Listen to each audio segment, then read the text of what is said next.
ইরানের মিসাইল পরীক্ষা নিয়ে অনেক সমালোচনা হয়েছে।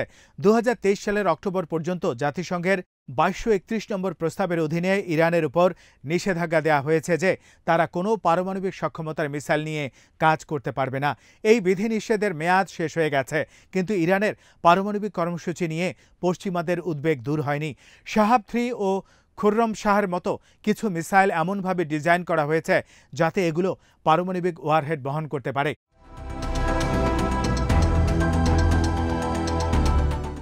ইরানের মিসাইল তাদের প্রতিরক্ষা কৌশলের প্রধান অনুষঙ্গ। তাদের বিমান বাহিনীর দুর্বলতাকে এই মিসাইল দিয়ে পূরণ করা হয়েছে। এগুলো তাদেরকে ইসরায়েল, সৌদি আরব এবং যুক্তরাষ্ট্রের বিরুদ্ধে প্রতিরোধ সক্ষমতা দিয়েছে। ইরান যুদ্ধের ক্ষেত্রে ডিটারেন্স বাই পানিশমেন্ট নীতি অনুসরণ করে, অর্থাৎ হামলার শিকার হলে তারা কঠোর জবাব দেবে। মিসাইল ইরানকে রাজনৈতিক শক্তিও দিয়েছে। এই মিসাইল ইরানকে শক্তি প্রদর্শন ও মিত্রদেরকে সহায়তা করার সক্ষমতা দিয়েছে।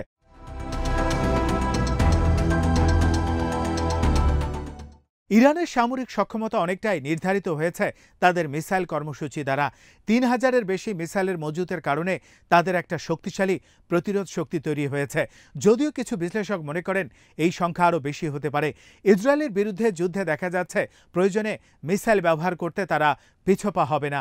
এই মিসাইল প্রযুক্তি দিয়ে ইরান প্রক্সি শক্তিগুলোকে সহায়তা দিচ্ছে, যেটা তাদের প্রভাব বাড়িয়েছে।